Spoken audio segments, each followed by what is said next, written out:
Hello guys, welcome back to my YouTube channel yes chem study. A way of success. मैं हूं आपका educator Shiv Mishra और यहां पे मेरे प्यारे बच्चों एनसीईआरटी क्लास 12th बायोलॉजी का हमारा चैप्टर 1 है। जी हां, एक ही वीडियो में आपका पूरा का पूरा इसमें जीवों का जनन हम आपको ख़त्म करने वाले हैं।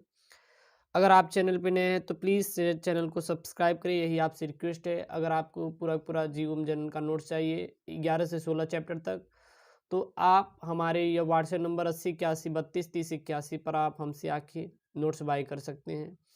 और इस वीडियो में मेरे प्यारे बच्चों पूरा का पूरा जीवों में जनन जनन जो हमारा क्लास 12th बायोलॉजी है, इसको हम आपको समाप्त करने वाले हैं। और ऐसे वीडियो पाना है तो चैनल को जरूर सब्सक्राइब करिए। वैसे भी आपको पहले जो इसका पूरा का पूरा एनसीईआरटी क्लास 12th बायोलॉजी का सिलेबस समाप्त कर दिया गया है और दोबारा हम इसको और अच्छी तरीके से आपको मेरे प्यारे बच्चों अपलोड कर रहे हैं और इसमें सुधार करके, ताकि आप नीट प्लस बोर्ड, जी हाँ, इसमें बोर्ड और नीट दोनों कवर हो जाएगा आपका। कोई एक नहीं बल्कि दो दो नीट और बोर्ड दोनों इसमें आप कवर कर सकते हैं। अच्छी तरीके से अपने आप तैयारी कर सकते हैं और पूरा का पूरा इसमें जीवों में जनन जो रिप्रोडक्शन इन ऑर्गेनिज्म है उसका पूरा का पूरा मेरे प्यारे बच्चों समाप्त किया गया है। ठीक है, तो सबसे पहले बात आती है जनन। देखिएगा, जीव में जनन में जो सबसे पहले बात क्या आती है, जनन आती है। आखिरकार ये जनन होता क्या है? तो जनन देखिए, तो एक ऐसी जीवन प्रक्रिया है, जनन जो है एक ऐसी प्रक्रिया है जिसमें जीव अपने समान संतति उत्पन्न करता है या फिर संतानें उत्पन्न करता है। ठीक है, तो जनन हमारी एक ऐसी प्रक्रिया होती है या फिर जीवों का अपने समान संतानें उत्पन्न करने की क्रिया को भी हम लोग क्या कहते हैं मेरे प्यारे बच्चों, जनन ही कहते हैं। अब बात आती है, जब जीव जन्म होता है तो उसकी क्या हो जाती होती है, मृत्यु होती है। तो जन्म से लेकर जो मृत्यु तक समय होती है उसी को हम लोग क्या कहते हैं, जीवन काल कहते हैं, यानी कि लाइफ स्पैन कहते हैं। यानी कि जीव का जन्म से लेकर उसकी प्राकृतिक मृत्यु तक की अवधि या काल को उस जीव का जीवन काल कहा जाता है या फिर जीवन अवधि कहा जाता है। जैसे कि कुछ अगर जीवों की देखें तो जीवन काल निम्नलिखित है। जैसे कि एलिफेंट, एलिफेंट मतलब क्या होती है, हाथी। हाथी का जो जीवन काल कितना होता है, 60 से 70 वर्ष तक होती है। वही रोज, रोज क्या है, गुलाब है। गुलाब की जो जीवन अवधि कितनी होती है मेरे प्यारे बच्चों, 5 से 7 साल तक ही होती है। वहीं पे डॉग की बात करें, डॉग मतलब क्या होते हैं, कुत्ते। तो कुत्ते की जो जीवन काल कितनी होती है, 20 से 25 साल तक ही होती है। बनाना ट्री, वही केले के पेड़ की बात करें तो इसकी जो जीवन अवधि होती है वो 25 साल तक होती है। काऊ, गाय की अगर देखें तो 20 से 25 साल होती है। वहीं पे हॉर्स, घोड़े की देखें जीवन काल तो 50 से 60 साल तक होती है। वहीं पे फ्रूट फ्लाई की देखें तो 30 दिन होती है। राइस प्लांट देखें तो 3 से 4 महीने होती है, यानी। और बनियान ट्री की देखें, बरगद की, तो 200 साल तक होती है। यानी कि बहुत सारे ऐसे जीव होते हैं, जीव जिनकी जीवन काल जो होती है अलग अलग प्रकार की होती है। अब आती है जनन की विधियाँ। तो जनन हमारी दो विधियों से होती है। पहली होती है लैंगिक जनन, दूसरी क्या होती है, लैंगिक जनन। सबसे पहले बात करेंगे हम लोग लैंगिक जनन यानी कि असेक्सुअल रिप्रोडक्शन की। तो इस प्रकार के जनन में केवल एक ही जीव या जनक भाग लेता है। अगर अलैंगिक जनन है तो इसमें केवल केवल अकेला एक ही जीव पार्टिसिपेट करेगा। इस विधि में वयस्क बनने के बाद जीव अपनी हूबहू प्रतिलिपियों के रूप में संततियाँ उत्पन्न करता है। अतः जनक तथा संततियों के बीच आनुवंशिक पदार्थ एवं लक्षणों में कोई अंतर नहीं होता है। अतः इस विधि द्वारा उत्पन्न संततियों को क्लोन कहा जाता है। उसको हम लोग क्या कहते हैं, क्लोन कहते हैं। और यह जनन तीव्र दर से होती है। अगला आता है मेरे प्यारे बच्चों लैंगिक जनन। अब ये लैंगिक जनन क्या होती है, तो इसमें जनन के लिए अगर देखिए तो शरीर में विशेष प्रकार के जननांग होते हैं। जो लैंगिक जनन में शरीर की सामान्यतः दैहिक कोशिकाओं से भिन्न प्रकार की दो अगुणित कोशिकाओं का संयुग्म लैंगिक जनन की आधारभूत क्या होती है, प्रक्रिया होती है। इन अगुणित कोशिकाओं को युग्मक कहते हैं और युग्मक प्रमुख जननांगों अर्थात जनोदों की जनन कोशिकाओं में विशेष प्रकार के अर्धसूत्री विभाजन से बनती हैं। इनके बनने की प्रक्रिया को युग्मक जनन कहते हैं। संयुग्मन में भाग लेने वाली दो लैंगिक कोशिकाएं भिन्न प्रकार की होती हैं। एक नर युग्मक कोशिका तथा दूसरी जो होती है वो मादा युग्मक कोशिका कहलाती है। इनके संयुग्मन से बनी द्विगुणित कोशिका को युग्मनज अर्थात जाइगोट कहती हैं। और इसी प्रकार से नई संतति का क्या होता है, प्रारंभ होता है। और इस विधि से बनी संतति माता पिता से थोड़ी क्या दिखाई देती हैं, भिन्न दिखाई देती हैं। अब आता है मेरे प्यारे बच्चों अलैंगिक जनन। अलैंगिक जनन क्या होता है, तो इसे एकल जीव जनन भी कहा जाता है। जो अलैंगिक जनन को क्या कहते हैं, इसे हम लोग एकल जीव जनन भी कहा जाता है, क्योंकि अलैंगिक जनन में केवल एक ही जनक भाग लेते हैं, क्योंकि इस प्रक्रिया में केवल एक ही जीव भाग लेता है या एक ही जनक भाग लेता है। अलैंगिक जनन की विधियां, तो अलैंगिक जनन में निम्नलिखित विधियां होती हैं, जैसे कि द्विविभाजन, बीजाणु जनन, मुकुलन, कलिका, खंडीभवन और पुनरुद्भवन। इस तने के द्वारा अलैंगिक जनन की विधियां होती हैं। तो पहला इसमें आता है द्विविभाजन। तो जनन की यह विधि प्रोटोजोआ संघ के जीवों में मुख्य रूप से पाई जाती है। इस संघ के जीव एक कोश की होते हैं और द्विविभाजन के समय इन जीवों का शरीर सूत्री विभाजन द्वारा दो समान गुणों वाली संततियों में बट जाता है और इस प्रकार संघ प्रोटोजोआ के सदस्यों की प्राकृतिक मृत्यु नहीं होती, परंतु पृथक जीव के रूप में इनका अस्तित्व क्या होता है, समाप्त हो जाता है, जैसे कि युग्निना और अमीबा इत्यादि जितने भी होती हैं। ओके मेरे प्यारे बच्चों, फिर आपका आता है बीजाणु जनन। अब ये बीजाणु जनन क्या होता है, तो बीजाणु एक कोश की पतली भित्ति युक्त संरचना है। इनके अंकुरण से नए पौधे का क्या होता है, निर्माण होता है। मुख्यतः कवक एवं शैवाल में बीजाणुओं का निर्माण होता है। उदाहरण के लिए यूरोथ्रिक्स शैवाल में बनने वाले चल तथा अचल बीजाणु व पेनिसिलिनियम कवक में करना इत्यादि जो होते हैं, इनका किसके द्वारा होता है, बीजाणु के द्वारा ही होता है। अगला है मुकुलन। अब मुकुलन क्या होता है मेरे प्यारे बच्चों, तो इस प्रकार का विभाजन यीस्ट एवं कुछ जीवाणुओं में पाया जाता है। इसमें कोशिका में बाह्य वृद्धि होकर एक या एक से अधिक छोटी रचनाएं बन जाती हैं, जिसे मुकुल कहा जाता है, तथा केंद्रक सूत्री विभाजन द्वारा विभाजित होकर दो भागों में बट जाता है और प्रत्येक मुकुल मात्र कोशिका से अलग होकर इष्ट की नई कोशिका में क्या हो जाता है मेरे प्यारे बच्चों, परिवर्तित हो जाता है। अगर फिगर आपको बनाना है तो फिगर यहाँ पे दिया गया, इस फिगर को भी आप बना सकते हैं। फिर आता है मेरे प्यारे बच्चों कलिका। तो कभी कभी पौधे की पत्तियों एवं तनों के अग्रभाग पर बहुकोशिकी एवं हरे रंग की रचनाएं निकलती हैं, जिन्हें क्या कहते हैं, कलिका कहते हैं। उदाहरण के लिए फ्लूनेरिया का पौधा जो होती है, इसमें हमारी क्या होती हैं, कलिकाएं पाई जाती हैं। फिर आता है मेरे प्यारे बच्चों खंडी भवन। ये खंडी भवन क्या है, तो इसमें बहुकोशिकीय जनक जंतु का शरीर दो या दो से अधिक टुकड़ों में टूट जाता है और प्रत्येक टुकड़ा पुनरुद्भवन द्वारा एक नई वयस्क संतति में विकसित हो जाता है। और तंतुवत शैवाल जैसे कि स्पाइरोगायरा व यूलोथ्रिक्स के पौधे में तथा कुछ अकशेरुकी जंतुओं में खंडी भवन की क्या होती है मेरे प्यारे बच्चों, क्षमता होती है एक खंडी भवन की। ओके, अब यहाँ पे मेरे प्यारे बच्चों है पुनरुद्भवन। तो अमीबा, स्पंज, हाइड्रा, प्लेनेरिया आदि में पुनरुद्भवन की बहुत अधिक क्षमता होती है। यदि इन्हें छोटे छोटे टुकड़ों में काट दें तो सभी ऐसे टुकड़े जिसमें केंद्रक का अंश भी है वृद्धि करके पूर्ण जीव में क्या होता है, बदल जाता है। वह टुकड़े जिनमें केंद्रक का अंश नहीं होता वह शीघ्र ही क्या हो जाते हैं मेरे प्यारे बच्चों, नष्ट हो जाती हैं। ओके चलिए, तो ये जो है मेरे प्यारे बच्चों सभी के सभी याद रखना। अब आपका अगला आता है पौधे में अलैंगिक जनन को कायिक जनन या कायिक प्रवर्धन कहा जाता है। ठीक है, तो हमारा जो अब आएगा इसके आगे कि कायिक जनन या फिर कायिक प्रवर्धन क्या होता है क्या नहीं, उसको हम लोग कवर करेंगे। ठीक है ना, तो सबसे पहले जानते हैं हम लोग पौधों में कायिक जनन। ये पौधों में कायिक जनन क्या होता है, तो मात्र पौधों के कायिक अंगों द्वारा नए पौधे का बनना कायिक जनन या कायिक प्रवर्धन कहलाता है। इस क्रिया में नया पौधा मात्र पौधे के किसी भी कायिक भाग से बनता है। यह क्रिया निम्न श्रेणी के पौधों में समान रूप से, जबकि उच्च श्रेणी के पौधों में यह केवल निम्नलिखित दो प्रकार से होती है। पहला क्या है, प्राकृतिक कायिक प्रवर्धन, और दूसरा क्या होते हैं, कृत्रिम कायिक जनन या फिर कृत्रिम कायिक प्रवर्धन। तो सबसे पहले आता है प्राकृतिक कायिक प्रवर्धन। प्राकृतिक कायिक प्रवर्धन क्या होता है मेरे प्यारे बच्चों, इस क्रिया के अंतर्गत पौधे का कोई अंग अथवा रूपांतरित भाग मात्र पौधे से अलग होकर नया पौधा बनाता है। और पौधे का कायिक भाग जैसे जड़, तना व पत्ती इस क्रिया के भाग लेते हैं और इसकी विधियां निम्नलिखित है। जैसे कि पहला भूमिगत तना, तो तने का मुख्य भाग या कुछ भाग भूमिगत वृद्धि करता है तथा एक प्रकार से भोजन संग्रह करने वाले अंग के रूप में रूपांतरित हो जाता है, परंतु इस पर कक्षस्थ कलिकाएं मिलती हैं जिससे नया पौधा बनता है। उदाहरण के लिए जैसे आपका क्या होता है, कंद।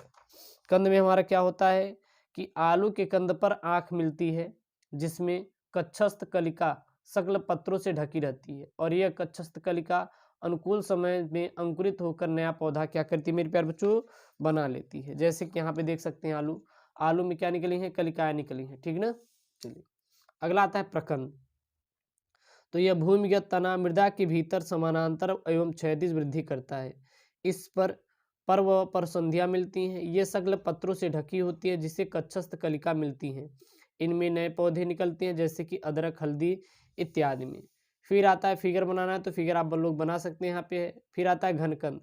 तो घनकंद क्या होता है, यह भूमिगत तना मृदा में ऊर्ध्व वृद्धि करता है और इसमें परसंधियों पर कलिकाएं पाई जाती हैं जो सकल पत्रों से ढकी रहती हैं और इनमें नए पौधे का क्या होता है, जन्म होता है। जैसे कि अरवी, केसर, वंडा इत्यादि जितने भी होते हैं। यहाँ पे इसका मेरे प्यारे बच्चों फिगर आप लोग देख सकते हैं, अगर बनाना हो तो बना भी सकते हैं।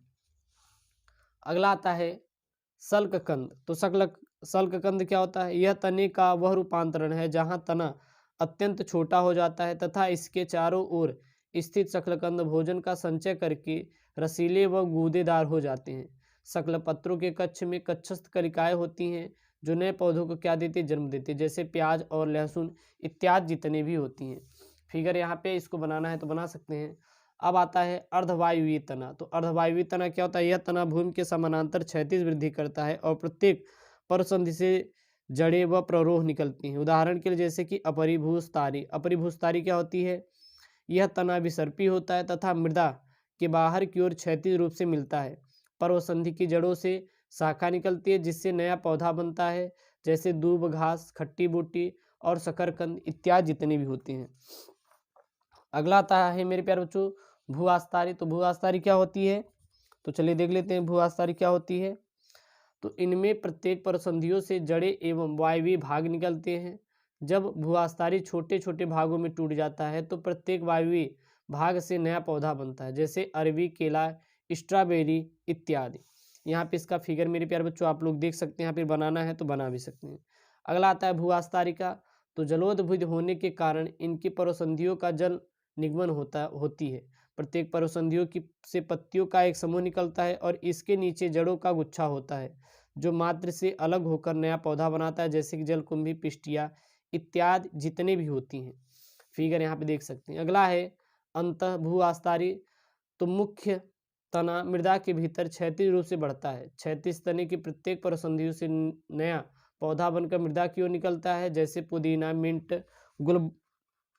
गुलदाउदी इत्यादि जितने भी होते हैं, ठीक ना। चलिए यहाँ पे देख सकते हैं, यहाँ देखिए एक नया हमारे जड़ के द्वारा निकला हुआ है। अगला है जड़। तो जड़ क्या होती है, कुछ पौधों में जड़ों द्वारा कायिक प्रवर्धन होता है। कुछ पौधों में क्या होता है मेरे प्यारे बच्चों,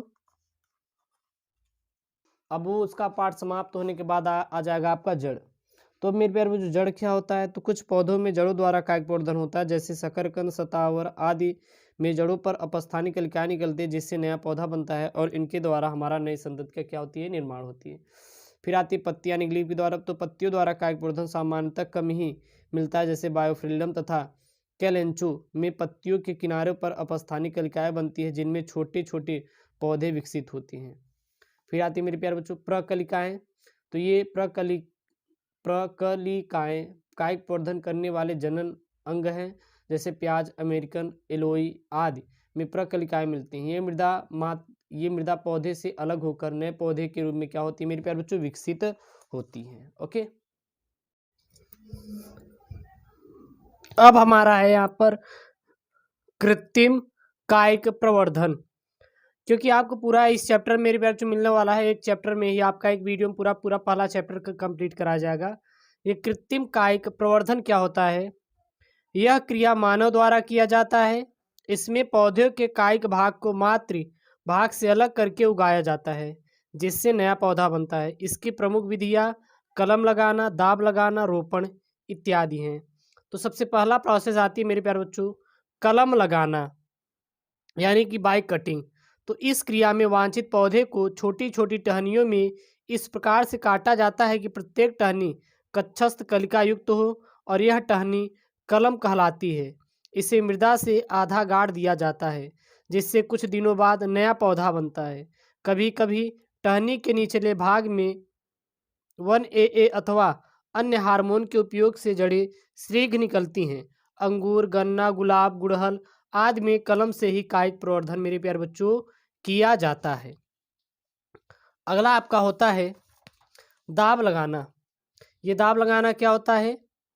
इस क्रिया के अंतर्गत तने से निकली भूमि के निकट स्थित शाखाओं के कुछ भाग को नम मृदा में दबा दिया जाता है। यहाँ पे नम नम होगा, नम मृदा में दबा दिया जाता है, जहाँ से नई जड़ें निकल आती हैं। इसके बाद यह भाग मुख्य तने से अलग कर दिया जाता है और यह स्वतंत्र पौधे के रूप में विकसित होता है। जैसे कि ये देखिए, इसके कुछ टहनी को झुका कर यहाँ पे मृदा से हम लोग दबा दिए, ठीक है ना। फिर आता है रोपण। रोपण द्वारा कैसे होता है? इस विधि से पौधे की नई नई किस्में भी बनाई जा सकती हैं। इससे दो अलग अलग पौधे के भागों को जोड़ते हैं, एक सहित जड़ सहित पौधे के कटे हुए तने पर, जिसे स्टॉक कहते हैं, और दूसरे पौधे के प्ररोह का टुकड़ा या स्थान जोड़ा जाता है। दो भिन्न भिन्न पौधे के भागों को इस प्रकार जोड़ा जाता है कि वे एक पौधे के रूप में जीवित रहें, और इस क्रिया को हम लोग क्या कहते हैं?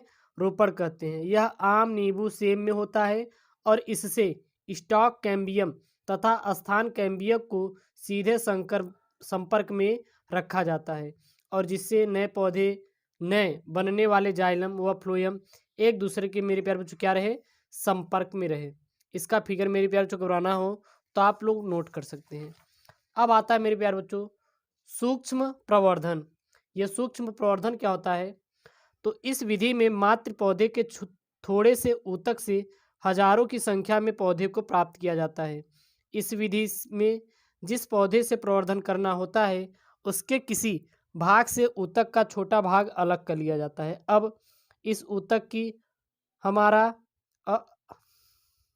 अधर्म परिस्थितियों में किसी उचित संवर्धन माध्यम में वृद्धि कराते हैं, और यह ऊतक पोषक पदार्थों का अवशोषण करके क्या करता है? वृद्धि करता है, जिससे कोशिकाओं के गुच्छे बन जाते हैं, जिन्हें हम लोग कैलस कहा जाता है। इस कैलस को लंबे समय तक गुणन के लिए सुरक्षित रखा जा सकता है, और आवश्यकता पड़ने पर कैलस का एक छोटा टुकड़ा दूसरे ऐसे माध्यम पर स्थानांतरित कर दिया जाता है, जहां यह वृद्धि करके नए नन्हे पौधे के रूप में क्या होता है मेरे प्यारे बच्चों? विकसित होता है, और इस पादप निकालकर मृदा में लगा दिया जाता है। और इस विधि में मशरूमों का भी संवर्धन किया जाता है, कुछ इस प्रकार से मेरे प्यारे बच्चों। अब आपका आता है कायिक प्रवर्धन का आर्थिक महत्व। यह जो कायिक प्रवर्धन है, इसका आर्थिक महत्व क्या है? तो कायिक प्रवर्धन का आर्थिक महत्व निम्नलिखित है। यह प्रवर्धन की सस्ती एवं आसान विधि है, और वृद्धि तीव्रता से होती है इसमें। और तीसरा, बहुत से फलदार वृक्षों को परिपक्व होने में तथा फल लगाने में कई वर्ष लगते हैं, परंतु इस विधि द्वारा एक ही वर्ष में हमारे पौधे पर फल आने लगते हैं। केला, अनानास, गुलाब, अंगूर जिसमें बीज नहीं बनते। कायिक प्रवर्धन ही प्रजनन का एकमात्र हमारा मार्ग होता है, जिसके द्वारा उसमें नया पौधा तैयार हो जाता है। इस विधि द्वारा उत्पन्न पौधे रोग रहित होते हैं। दूसरा आता है लैंगिक जनन। ये लैंगिक जनन क्या होता है? जनन की इस प्रक्रिया में नर तथा मादा युग्मकों का निर्माण एकल जीव द्वारा अथवा दो अलग अलग जीवों द्वारा होता है। द्विलिंगी जीव क्या होते हैं? जब एक ही जीव द्वारा नर तथा मादा युग्मकों का निर्माण होता है तो उसे द्विलिंगी कहते हैं। और एक लिंगी जीव जीव मेरे प्यारे बच्चों क्या होता है? जब दो भिन्न भिन्न जनकों द्वारा नर तथा मादा युग्मकों का निर्माण होता है तो इसे एक लिंगी जीव कहते हैं। नर तथा मादा युग्मकों के संयुग्मन से युग्मनज का निर्माण होता है, और युग्मनज के विभाजन एवं वृद्धि से नए जीव का क्या होता है मेरे प्यारे बच्चों? निर्माण होता है। लैंगिक जीवन आरंभ करने से पहले सभी जीव अपने जीवन में वृद्धि की एक नई निश्चित अवस्था एवं परिपक्वता तक पहुँचते हैं और जंतुओं में इसे किशोरावस्था और पादपों में इसे कायिक प्रावस्था कहते हैं। ओके।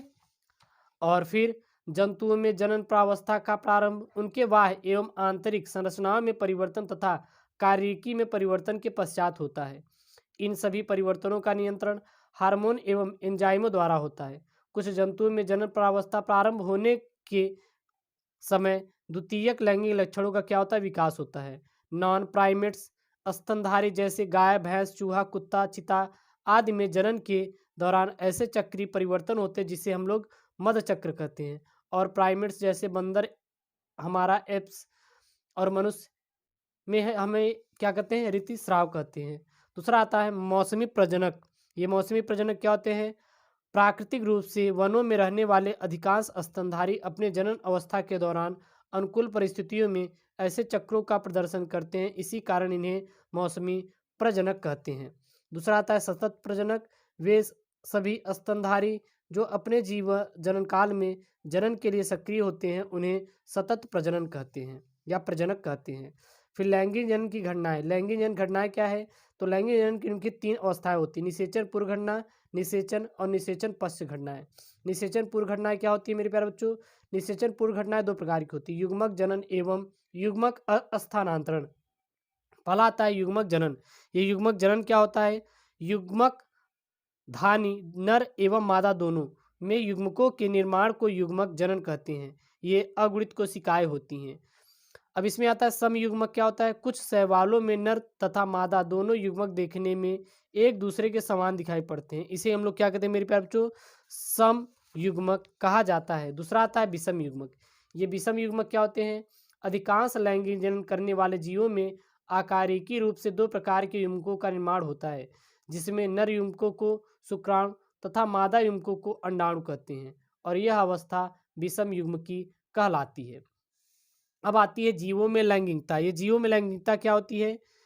सबसे पहले आती है द्विलिंगी। तो प्राणियों में नर एवं मादा दोनों लिंग एक साथ एक ही प्राणी में पाए जाते हैं, इसलिए इन्हें द्विलिंगी कहते हैं। द्विलिंगी किसको कहा जाता है? जिसमें नर एवं मादा ऐसे होते हैं जिसमें दोनों लिंग एक साथ पाए जाते हैं, जैसे कि लीच और केचुहा में। एक लिंगी जब नर एवं मादा प्राणी अलग अलग होते हैं तब उन्हें एक लिंगी कहते हैं, जैसे तिलचट्टा, गाय, कुत्ता, मनुष्य इत्यादि जितने होते हैं उसे हम लोग एक लिंगी कहते हैं। द्विलिंगी पुष्प क्या होता है? पौधों में नर तथा मादा जो दोनों जनन संरचनाएं एक ही पौधे में पाई जाती हैं तो उसे हम लोग द्विलिंगी पुष्प कहते हैं। फिर आता है एक लिंगी पुष्प। जब पौधों में नर तथा मादा दोनों जनन संरचनाएं भिन्न पौधे पर पाई जाती है तो उसे हम लोग क्या कहते हैं? एक लिंगी पुष्प कहते हैं। अब आता है युग्मक निर्माण के समय कोशिका विभाजन। तो युग्मक अगुणित होते हैं, चाहे अनेक जनक अगुणित हो या द्विगुणित। अगुणित जनकों में युग्मकों का निर्माण समसूत्री विभाजन द्वारा होता है तथा द्विगुणित जनकों में अर्धसूत्री विभाजन के द्वारा होता है। अब आता है युग्मक स्थानांतरण। क्या होता है?